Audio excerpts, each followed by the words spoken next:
Hey everybody, this is the Coach U podcast and I'm your host, Coach U. This podcast is about being curious, learning from others, and using what we've learned to evolve every single day.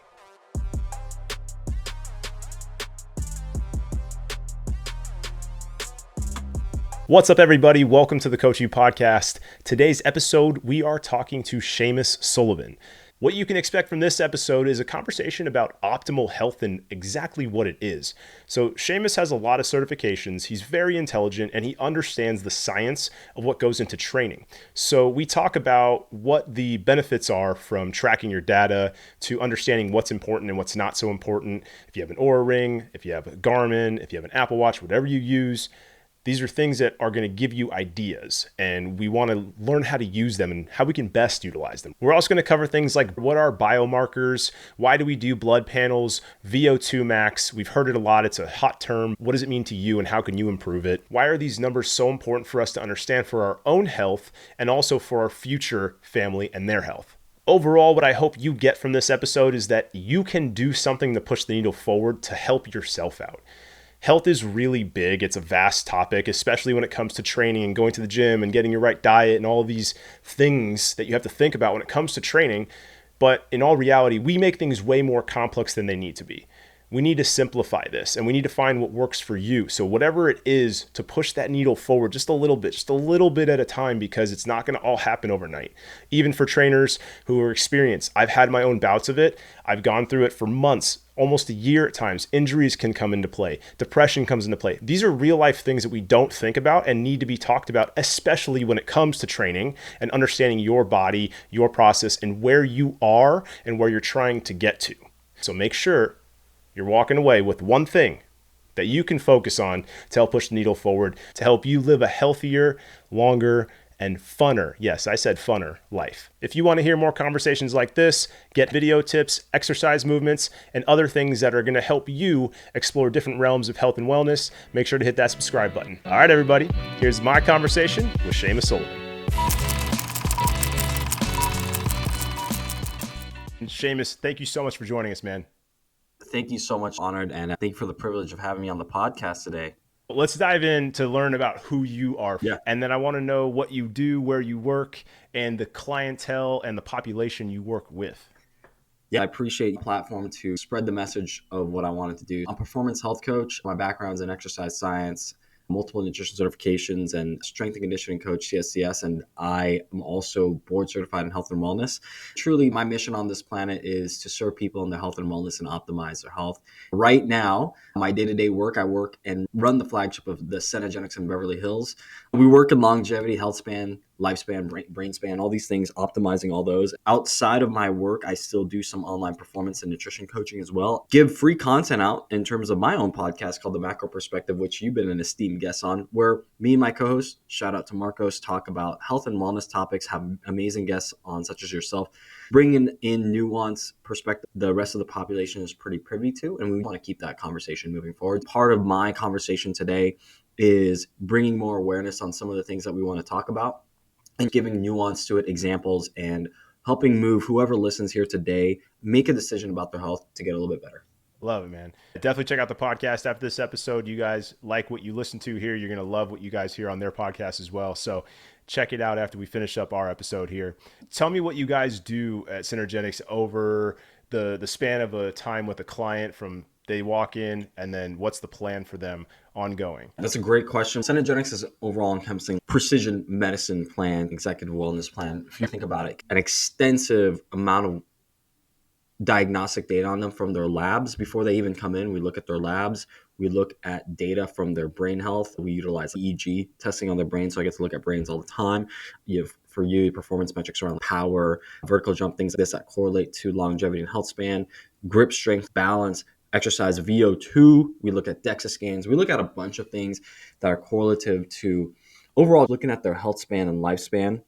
And we test those, and we spend a good amount of time with the person looking at all those diagnostics and then collaborate with them. So I'm the performance health coach. We look at the exercise, nutrition, lifestyle components, and then the physician looks at more of the nutraceutical, pharmacological, and more medical interventions that are needed to optimize health and wellness.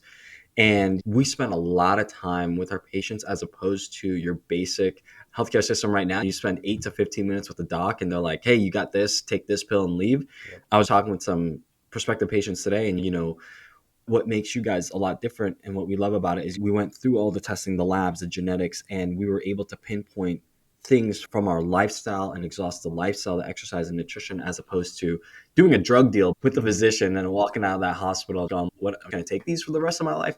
No, I think what Cenegenics does a great job of is holistically looking at the person and being very integrative. We integrate everything to make sure that they're getting the best care across the board. And it's interesting too, talking about the medical field, and I'm not going to say why one's better than the other necessarily. I don't need to get into that, Yeah. but I do want to ask you what you see the benefit of going through that style of a healthcare routine versus what is traditional right now.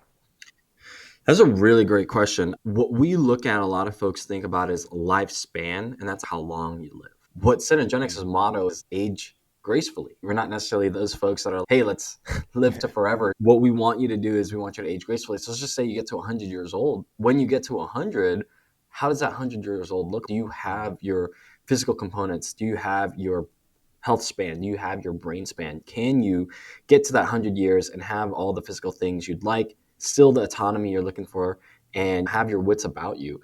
And I think what our program delivers and really helps with our patient base is we look at everything and we exhaust all that testing and we make sure that you're not in categories that are outside of a disease state or normal. We really try to push you to higher states testing, and we ask and collaborate with you to push you to these higher levels, because you think about this as an investment account. Yes, you can go to your bank, you can make withdrawals and deposits, but an investment account, you accrue a lot of interest, you put a lot there, and that investment account can get so big, and you might lose a little here and there, but you're not totally upset by it because you've accrued so much return on interest for yourself, whether that be in your exercise, your nutrition, your lifestyle, that when you get to 100 years old, compared to someone else that didn't decide to be on a program like this or didn't really care about their health and wellness at that deeper level, they're going to get to that age as opposed to living well. Yeah. I went to a seminar a few months back, and that was one of the big takeaways was, yes, longevity in life is happening. We're living longer, but what are those quality of years like? And I love that you guys attack that because it's so true. It's what's the point of living if I'm going to be in pain, having to take medication, I have to be on all these different kinds of routines and regimens. And some people are going to have to go through these things. It's just inevitable in life, no matter how much health how good your health is. But it is one of those things that we can think about. So it's got to be those two components together. Yeah. What are the biggest numbers, the biggest biomarkers that you guys are looking at? Yeah. Let's even clear up, what are biomarkers and what are the big things that people probably should be looking for either when they're going to the doctor or seeing you guys? Biomarkers, basic component of looking at your labs, components of whether it be a chem screen, your hormone panel, your lipid panel, things like this. Those are basic biomarkers that you're getting. We look at over 100 plus biomarkers when it comes to our lab testing. A chem screen is important, which looks at your basic red blood cell to white blood cell count, to urine, to creatinine, to all these different things. But on top of that, having a lipid profile, having your hormone profile, having your thyroid looked at, having all these different components be looked at so that you can help optimize them. And it's important when you have those and when you work with a physician to optimize them. And we can do a lot of those things for you and for men and women. And we're seeing a lot more data, especially with women too, to optimize these things, because whether that's protective of hormones in their older ages as they age well, also protective of other disease states that are more privy for women, for example, osteopenia, osteoporosis, just bone breaking and things like this. When we get to look at the hormones and look at that, we have a better chance of measuring. Once it's measured, we can manage it a little bit better with exercise, nutrition, lifestyle, and even pharmacological interventions as deemed and collaborated with the doctor and the physician. Hormones are a really big deal, and I don't think we talk about them enough. I don't understand, and I won't pretend to understand them in depth, but I did study them in school, and I understand on the basic level what they are. But why it's the endocrine system, why is that system and our hormone balance so important, and what is hormone balance? This is a great question. I'm not trying to get out of my depth here either. Hormone balance is, I would say it's very an N of one. It's very specific to the person And when you come through a Cenegenics model as well, we really work with you to optimize where you're at. We don't try to put you against the playing field as a general, and I'm putting quote unquote here, general recommendations. And I'll use testosterone, for example. I think this is an easy one to make an example of. 270 to 800 nanograms per deciliter, basically, you're good. But if you're 22 years old and you're at 280, technically you're good. But you're 22 years old. Yeah, so And anyway, 22 to 27 is the prime. yeah, and you're at the lowest end. You have to think about that. Why is that? Mm-hmm. And you have to look at this person's lifestyle, their nutrition, their exercise, their sleep, if they're doing any behaviors that's stopping them from producing the hormone that they should probably be producing, and if it's clinically indicated that they need to change something. When we think of hormone balance, what does that mean as a balance as to how it's helping with your life? For again, back to testosterone, is it helping with muscle mass? Is it helping with energy? Is it helping with libido? Is it helping with mood? So hormone regulation, and also this is for women too, it's important when we regulate to balance that we can have the life that we're looking for, the effectiveness of life that we're looking for, whether that be, again, the spring in our step, the mood, the energy, the focus, and helping us out. So that's why when we look at those numbers, when we look at hormones, when we look at the system, the endocrine system, and all these things, we, again, make that very tailored to the person and want them to be in a place, not just balanced, but also optimized too, so that they can live essentially the best version of themselves.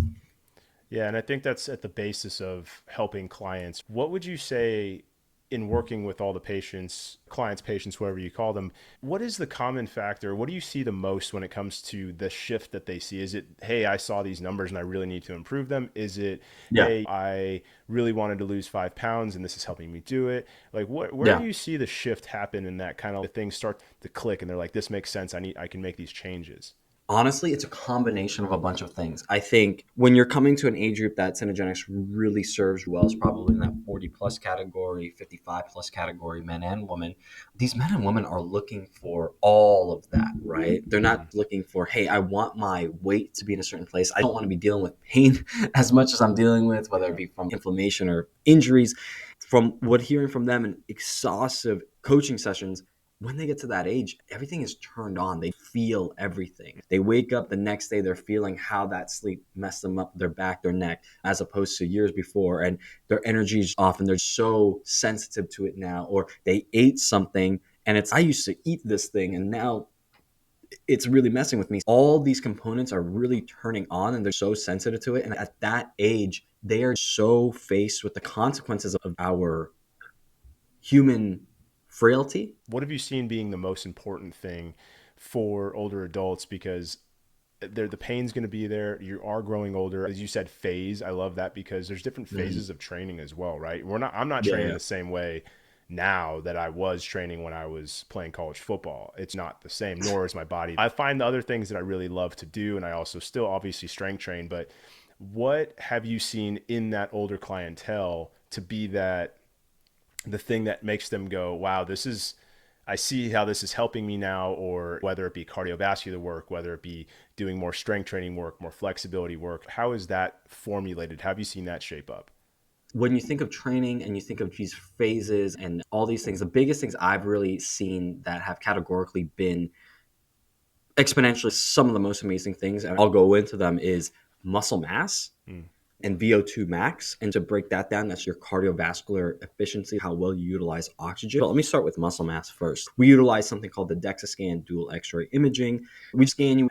When we look at those components and look at that tissue, muscle has been such a big component of how well you live. It really is. How much autonomy you can have as you age, doing functional movements, having the strength to do that, and having just the ability and the fervor to move, muscle mass. Now, again, going back to your football days, I don't think you need to train like that, but somebody needs to incorporate resistance training or weight training or weight bearing exercises in a way that is supportive of their muscle mass, at least maintaining or increasing as they age, joint and connective tissue support, and that safe, good technique. Having that in a schedule that is supportive of that person is going to be great. Plus, lots of new research on muscle mass being an amazing glucose disposal sink, quote unquote. You can utilize carbohydrates better. It's a better fueling strategies there. And it's really good for overall health.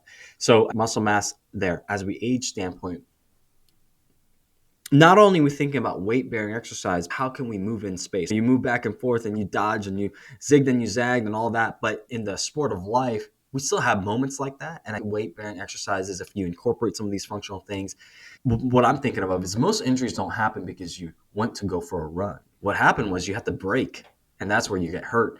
And that's weight bearing exercise. That's what we call the eccentric loading or the slow loading of a movement. And it's not going up the stairs that's going to hurt you. It's going down the stairs and falling down that's going to hurt you. So we want to make sure we can manage our weight, have our balance, have our strength beneath us. That's important. That's why muscle mass is there. And again, very much important for a lot more scientific stuff. For the basics, having some strength, having some functional movement capacity is going to be super helpful for someone. Someone who to get into it and get themselves off the couch and start into a routine, how do you suggest someone starts? What are some minimums they should be hitting every week, let's say?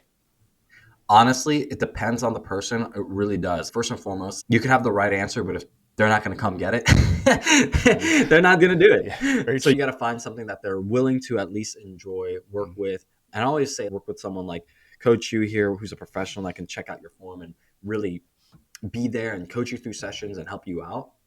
I think that's always great. Support technique, things like this.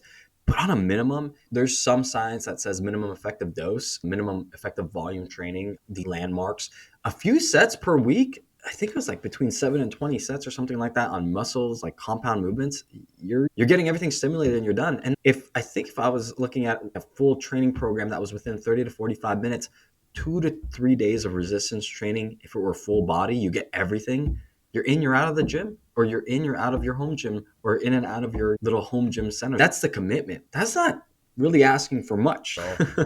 It's tough because the training world is filled with modalities, different theories, ideas of how things should look, people selling things left and right. So it's tough for people to sift through everything. Having those basic, easy standards to hit, I think it really makes it easy for people to say, hey, I can go do this. And if you put it down on paper, it's not that much time. And it's building your life forever. And you're building, as taking it back to what you said earlier, taking it back to that ability to have a more fulfilled, productive, pain-free life if we're going to live longer too, to really filling it and making those years something that we can really enjoy. 100%. I think when it comes to minimum effective dose, I want to go back to the thing of enjoyment. I think if you can enjoy the process, you're more willing and likely to stick with it. Absolutely. Just go to the thing that works for you, because if you're going to find a form of movement, training, and you feel that you're resistant to it and you're just not liking it, who's going to show up for that? So make sure it's enjoyable. The next point I wanted to get into was a VO2. I think that's really important. So there's a lot of science on this and there's a lot of speakers about VO2, but VO2 max, again, back to the basics here, is how much oxygen you can utilize at maximum exercise. And if you go from a certain percentile or a quintile, you basically increase your lifespan or health span with life 3 to 5 times people that live longer when they have this. I want to give a visual in people's minds, but think of, let's say, 0 to 50 and numbered all the way up, 1, 2, 3, 4, 5, all the way to 50. And on that left side of that graph, it's 0 to 50 going up. And then on the right side of it, you have these different layers of movement. So, around 3, VO2 is sleeping, hanging out, sitting down. 5, 8, maybe walking around a little bit. 10 to 15, laundry, a little gardening, a little squatting up and down, sitting up and down. Getting up to 15 and 20 is you're running up the stairs. So that's a quick visual for the person to understand. Daily activities of daily living is between 5 to 20 VO2. So when we do your VO2 max test, which is a constantly graded test on a treadmill, on a bike, we have a mask on you, we're checking out your CO2, your VO2, all these things. We're going to push you as hard as you can. What's your max heart rate, max breathing, max respiratory rate, all these things. We're going to find out a lot about your heart, your lungs, your blood work, all this stuff. We push you to your max, you get to your max. Wherever you're at in life, let's say your max is 25. I told you that activities of daily living are between 8 and 15, 5 and 15. You're running up the stairs is 20. So imagine that. You're running up the stairs and you're already gassed because you're 5 points away from your max. Yep. So what we'd like for you to do is bring that up closer to that 50 or more. 50 plus truly is, I have to tell people 50, and what my professor said, around 50 is where people that are really well trained or pros of in high endurance sports pretty much start.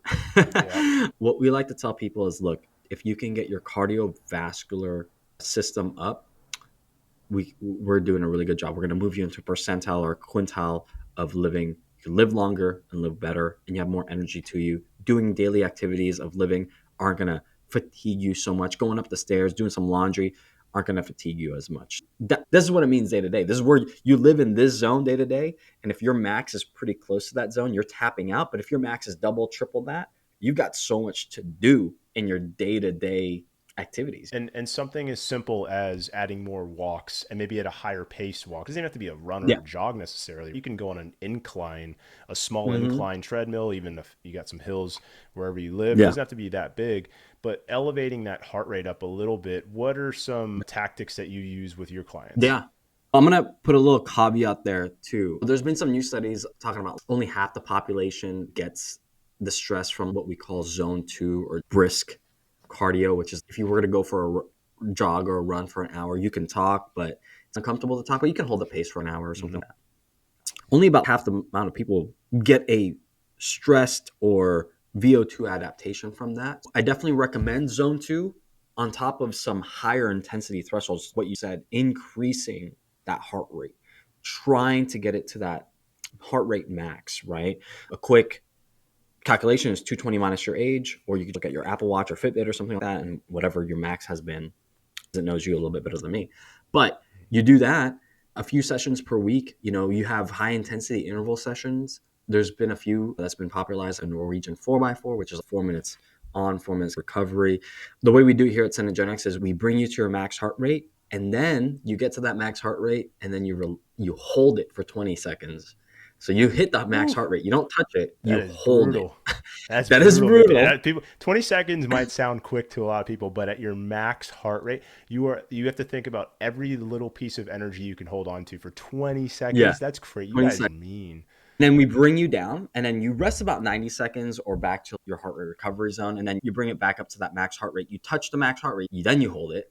We do that for 4 rounds, and you can do that a few times per week. But I'll tell you this is very taxing on the nervous system. This is tough, but it's because we're truly getting you to your top end. Now, we don't live there and we don't do workouts there all the time. You really got to manage your weekly volume because what did I say earlier, right?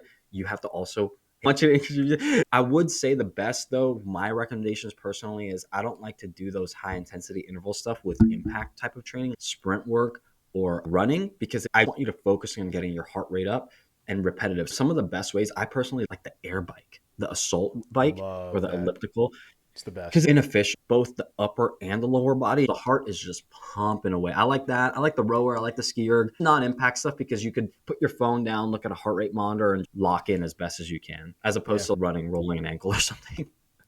And no, I love it. I think I'm way on board to you with the low impact for interval training. And when you sprint, we're Yeah. trying to work on my VO2 max. I'm trying to work on my speed and Speed. running as Yeah. fast as I can. Yeah. Yeah. Doing repeats is not necessarily, and that's even going back. I'm sure when you wrestled in football and growing up playing sports in the 90s and the early 2000s, it was still a little more old school in the sense of punishment was the sprinting, punishment was the running. Mm-hmm. Whereas Mm-hmm. now, coaching as long as I have now, it's no, sprinting is the gold. That's the thing Yeah. you get to do, and it's probably the most athletic, the biggest form of athletic expression a human body can put itself through. 100%. And It's and funny you say that because people did sprints before where that's the punishment, and then they're realizing exercise scientists, you're actually running down your athletes. you mentioned Apple Watches, Fitbits, all that stuff. I use the Garmin. It tells you the VO2. What is that actually telling me though?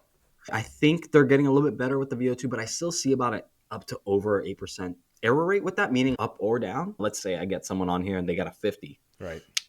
and then they could be 8% down or 8% higher.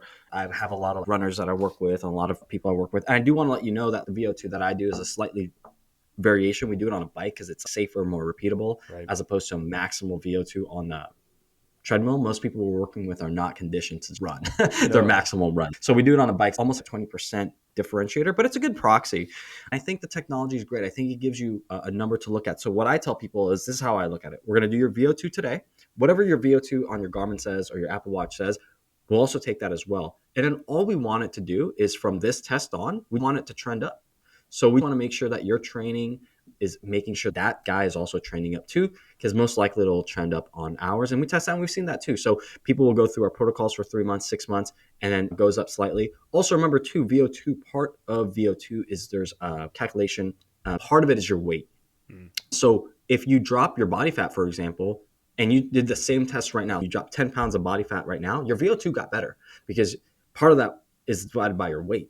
So you got better. And if you lost 10 pounds of fat, think about that. All the veins and capillaries and all the blood going through 10 extra pounds of body fat as opposed to not needing to go through 10 pounds of non-metabolically active organ tissue. It's super helpful. Yeah, there's a weight component too. So when people come back on our program annually, what's crazy is not only has their VO2 gotten better because they lost weight alone, but yes, it got better because they were tracking it through their wearables and also utilizing some of the training protocols we recommended on top of the zone 2 and the HIIT. How much should we pay attention to the numbers? Because it can be a little daunting for people, right? Where it's this is Yeah. overwhelming. Oh, I got this to think about. I got 70 other things to think about. I got my kids, whatever. People got life as well. How do you handle that? That's a great question. And that's what a coach really does well for you is let your mind get off of that. So that's what we do with your annual program here at Cenegenics, or what we do with our performance health assessment is we take all that data, we handle it. We have years and years of physicians and performance health teams and wisdom. There's a difference about knowledge as opposed to experience and wisdom. And when you can offset some of that data to somebody else, your mind can relax. At the end of the day, the metrics that matter are the ones that you really want to measure the most. And for most people right now in our current day and age, we really care about is what does my weight look like? What does my body fat percentage look like?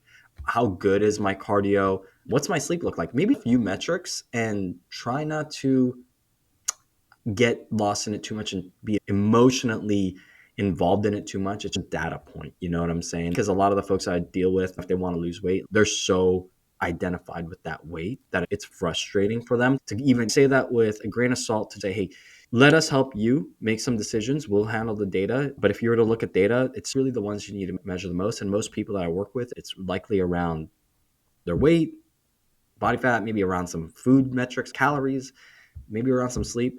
But try to keep it as simple as possible to get back to the basics and go to bed by 9 p.m. and call it a day.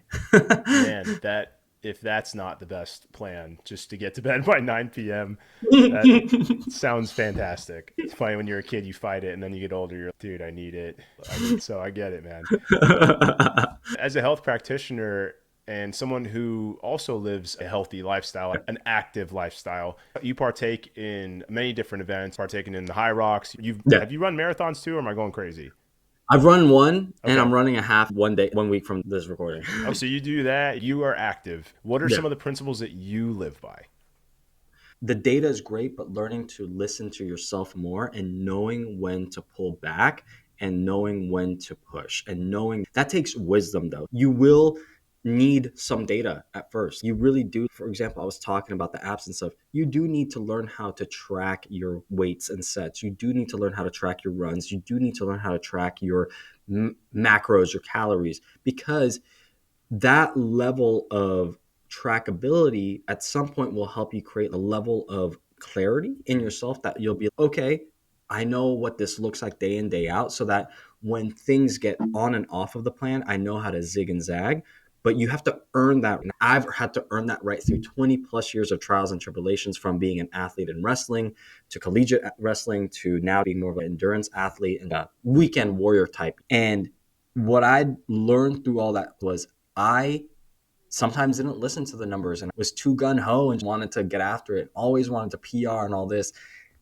And relating it back to longevity and health span stuff, you don't need to die on that hill. As much as I do all this optimization, this quantified self, tracking apps, sleep trackers, all this stuff, at the end of the day, I think you need to create a level of wisdom within yourself and knowing when you need to push and when you need to. So that's what I've learned. And I've really leaned on recovery more than pushing now. And I've gotten a lot more out of it, as opposed to, I made that new PR, but I had an ankle injury on top of it to make that PR happen, right? It's learning the trade-offs. And I think that takes a lot of wisdom. And it does take a little bit of utilizing some of that trackability. Because, for example, there's an app, I'll shout them out because we have a partnership with them on the macro perspective, Hybrid, HYBRD. Their new app came out this week. And it was telling me I was overtraining. I got this plan that I need to do. Right. And then 4 days of doing this plan that I needed to stick to. One Sunday, I was supposed to run 9 miles. I fell flat. My nervous system was off. I was irritated. I was irritable. I was waking up grumpy, woke up on the wrong side of the bed. And I realized, oh, wow, as much as I'm listening to myself, I do also need to listen to this data too and tell me, hey, you need to manage that. And you need to be a little bit more adaptable as opposed to, hey, Seamus, you have this plan here. You're supposed to hit these checklists. I've realized I don't need to hit that checklist anymore. You get your minimum effective dose. You don't need to run the exact plan. You need to learn how to call audibles, especially as you age. What were you looking for in that training? Oh, that training plan was asking for me to get a little faster, a little bit stronger, a little bit more endured. Did I need to do the exact plan to make that happen? No, maybe I needed this component and I can move on. And I'll be honest with you, that was probably one of the biggest things that I've learned, and I keep learning and relearning as I've gone deeper into my athletic pursuits. Having those tools, having the numbers, it's so important. Having the plan is important. What I have learned, to go off of what you're saying, is that out as you have it, and your brain knows what sets are, how many miles you need to run, how much time you need to put in here. You know that. And at the same time, your body will tell you what it needs if you can learn how to listen to it. So in that moment, like you said, the minimal effective dose, maybe you had 4 sets of 15 that you had to get done, but your body's 3 sets of 12 is actually really good today. Yeah. I don't need to go above that. And we get married to the idea that it has to look this way. It's very rigid in thinking, but you're Yeah. saying we need to audible. We need to be more fluid in how we're moving Mm-hmm. through our programming, through the numbers that we're seeing. Maybe our wearables are Yeah. saying, hey, you had a stressful period. We should probably back off a little bit. You do need to push, and adaptation doesn't happen unless there's intensity. And at the same Yeah. time, adaptation will diminish big time if there's no recovery. I want you to talk a little bit 100%. more about recovery, because Yeah. it's a big word. It's HRV, Yeah. VO2, it's all the, what do you define recovery as, and how does Yeah. somebody regulate that? Recovery is any mode or activity that will allow the adaptation you're looking for without reaching into overreaching or overtraining. And what that means is recovery doesn't flat out mean, hey, veg out and watch TV all day. It may mean some active recovery. It may mean some other things, but recovery also tunes into what you're already doing. Yes, maybe a smarter training plan, the audible, but also some key other lifestyle factors. Are you getting your nourishment in your nutrition and things like that? Most people don't think about recovery in that way because they think those are different segments. And that's what recovery is. It's actually the whole thing you're looking at and making sure that the food is in there, the calories are in there, the nutrients are in there, making sure the sleep and the sleep quality is there. But another part of it that most people don't forget is, remember, the rest of your life is stress. Eustress and distress. It's still stress under the umbrella of it, even if it's Right. good stress. Knowing your activities that you do day to day. Hey, look, yeah, I've got this long run today, but I also have multiple back to back meetings, different personalities. I have a big project that I need to do. I'm going to go late night into. Knowing that that is also the athletics of life. There's a Right. lot of 100%. mental capacity there. There's a lot. So I think looking at that as well and going, oh, wow, the training isn't just off the field anymore or out of the gym or out of my run. It's, oh, I need to make sure that this training is good to support the rest of my day. So that's what I work with people with, like lifestyle. Look at their calendars a lot, actually. Now they're traveling, they're doing this, and it's, oh, okay. So we need to make sure that the training, the nutrition, and then the lifestyle is indicative of recovery, because you can get the quote unquote recovery because you went to go get a massage or you did some sauna or you did some cold plunge or something like this. But the rest of your life is stressed the F out and you're not managing that stress appropriately. You don't have any other effective tools to manage that stress. You're not necessarily getting to bed on time.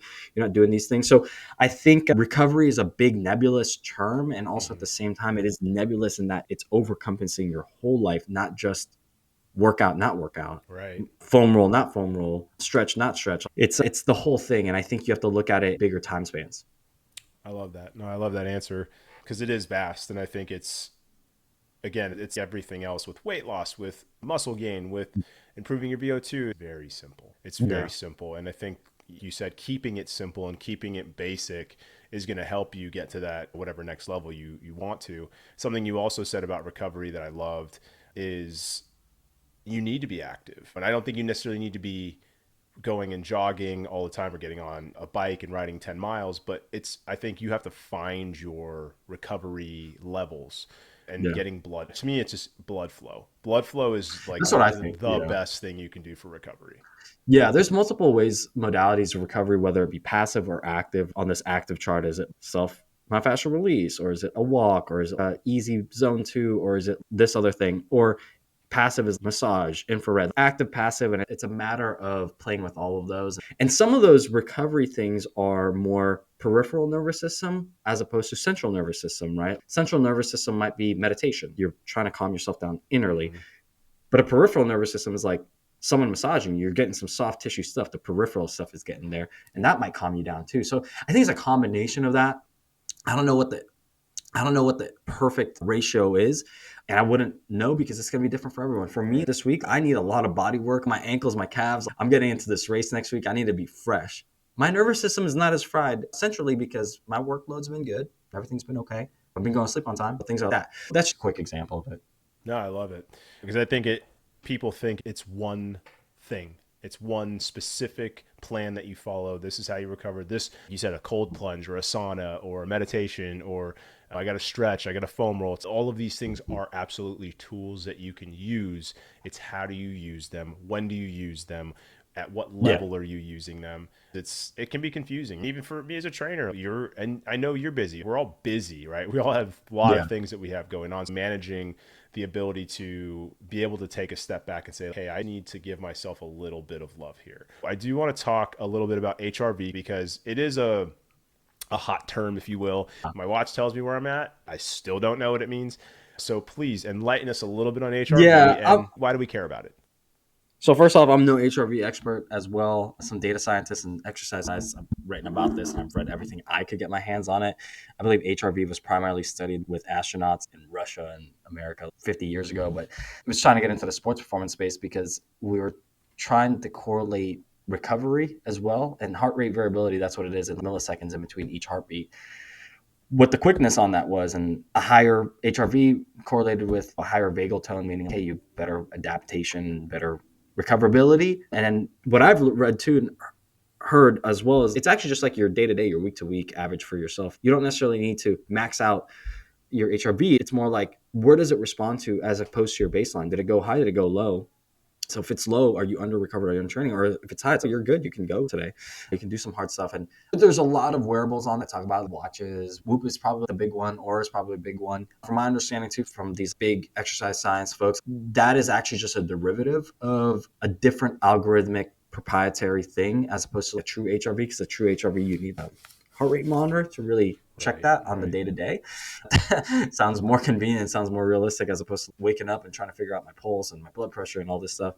Have utilized a Whoop, an Oura, and I think data, for some reason, when you can see it, you act on it, right? Hey, your Oura said you had a bad sleep score. I gotta make sure I do my sleep. But I've also seen people just buy tech and literally have bad sleep scores and they're not doing anything about it. So it's, what's the point of wearing that thing? Don't you buy something to change behavior? So if it's not helping you change behavior, what was the point? I think it's cool science. I love the HRV. I nerd out about it, but at the end of the day, if you're not changing your behavior based on any of it or changing your training plan or all this, and for the people that we're talking to and dealing with our day-to-day in Cenegenics or my coaching, I don't think they need to get into this stuff. Even me, even though I do athletic stuff and all that, because here's what's going to happen. I got game day.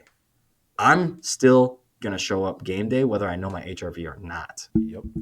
No, and it's also one of those things too. You don't need to get involved in that unless you're a professional athlete and have a team of people doing this for you and can do it all for you. You don't really need it.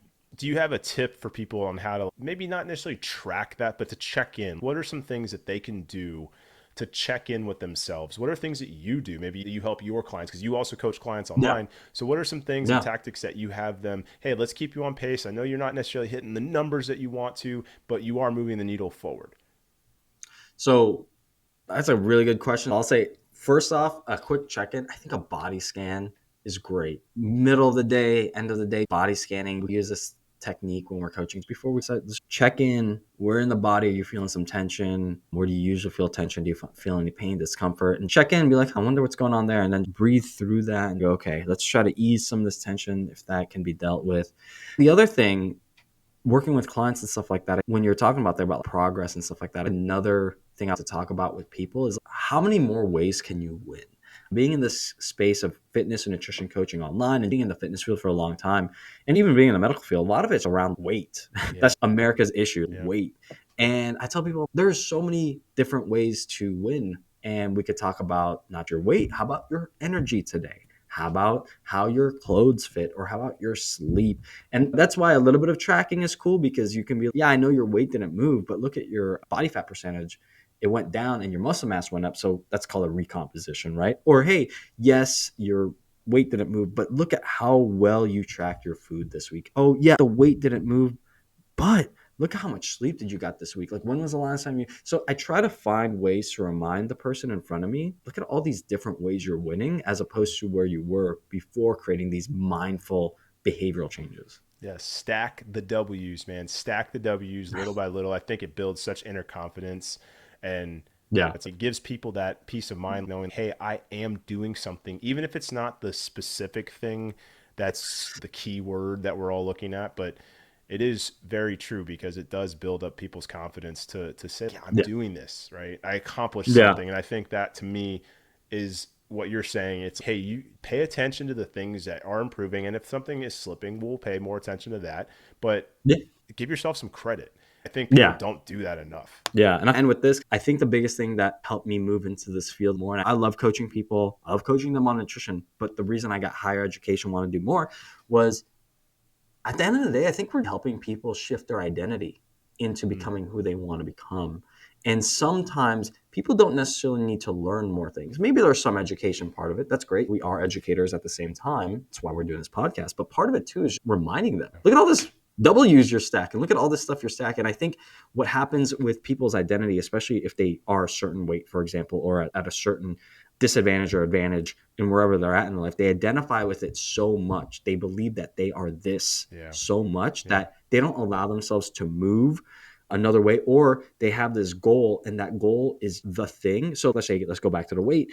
I'm 200 pounds. I have to be 150 pounds. And if it doesn't move and progress every single day to that, I am hurting my identity. I'm hurting myself. And they go into the self-loathing. And I'd like, that, no, we need to work on that identity. We need to work on the things we can win with. And I think when you can help someone shift their identity and not be so attached to it, and then also at the same time be more fluid and be able to move into progress, I think that's where I felt I was winning finally as a coach.